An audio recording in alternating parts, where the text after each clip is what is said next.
अस्सलामु अलैकुम dear viewers, आपके favourite informative channel marital life से मैं हूं डॉक्टर शब्बीर अहमद।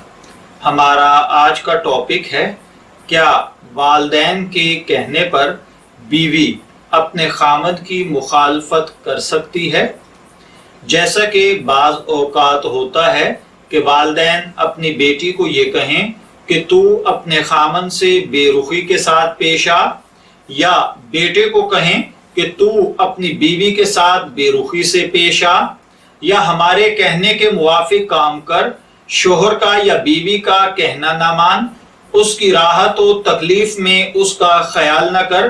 क्या ऐसी हालत में वालिदैन का मानना बेटे या बेटी के लिए जायज़ है या नहीं। देखिए मेरे भाइयों और बहनों, इसके लिए एक मोटा सा फार्मूला जो कि हदीस मुबारका में है, आप इसको याद कर लें। हदीस मुबारका के मुताबिक अल्लाह ताला कमी बेशी मुआफ फरमाए कि मखलूक की अतात गुनाह के अंदर नहीं की जाएगी।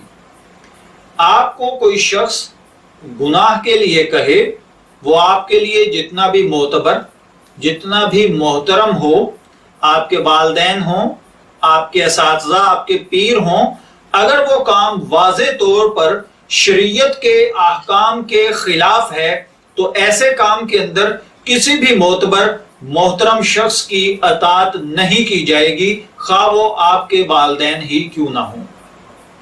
शरीयत अल्लाह के अहकाम के मुताबिक बीवी और खामद की आपस में मोहब्बत एक ज़रूरी अमर है, और इसी तरीके से बीवी का खामद का मुती होना, उसकी अतात करना, उसकी बातों को मानना, उसकी जायज़ ज़रूरियात को पूरा करना बीवी के लिए ज़रूरी है। अगर बीवी खामद की जायज़ ज़रूरियात को पूरा नहीं करेगी, उसकी दुख तकलीफ का ख्याल नहीं करेगी, उसकी राहत परेशानी का ख्याल नहीं करेगी, उसके साथ बेरुखी से पेश आएगी, उसके साथ मिजाज अच्छा नहीं रखेगी, तो ये खिलाफ शरा है, और इस वजह से ये वालिदैन की अतात आपके लिए जायज नहीं होगी। ऐसे मामलात में आप अपने वालिदैन से बेटी या बेटा कह सकते हैं कि देखिए, मैं अल्लाह के हुक्मों के मुताबिक अपनी बीवी या अपने खामद के साथ मुआमला करूंगा, आप मुझे शरीयत के खिलाफ मत उकसाइए।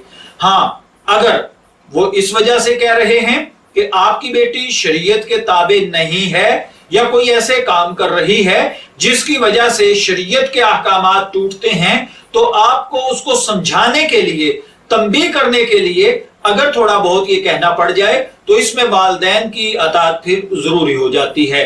अलबत्ता बिला वजह खामद को या बीवी को तंग करना, याद रखिए, कल क़यामत वाले दिन हो सकता है कि आपका गिरेबान पकड़ा जाए और आपसे सवाल कर दिया जाए कि तुम्हारी वजह से तुम्हारी बीवी की आंख में कभी आंसू आए थे, या हो सकता है कि उस बीवी को रोक लिया जाए कि तुम्हारी वजह से फलां मुकाम पर तुम्हारे खामद को राहत और इत्मीनान नसीब नहीं हुआ था, लिहाजा पहले इसका हिसाब दो, बाद में जन्नत में जाना।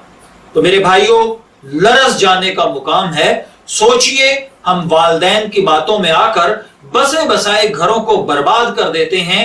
बीवियां खामद की इताअत नहीं करती, खामद बीवी से अच्छे तरीके से बात नहीं करते, नतीजा बेरा रवि की सूरत में आता है, मर्द कहीं और मुंह मारता है, औरत अखलाक बाख्ता हो जाती है। इसलिए मेरे भाइयों, हद्दुल इम्कान कोशिश करें, शरीयत के ताबे रहते हुए अपनी जिंदगी को गुजारें। अल्लाह सुख, सुकून और राहत इनायत फरमाएगा। दुआ गो हूं कि अल्लाह ताला हर घर के इन लड़ाई झगड़ों को खत्म फरमाए, आपस में मोहब्बत नसीब फरमाए। इजाजत चाहेंगे, फिर मिलेंगे किसी नए टॉपिक के साथ। तब तक के लिए अल्लाह हाफिज।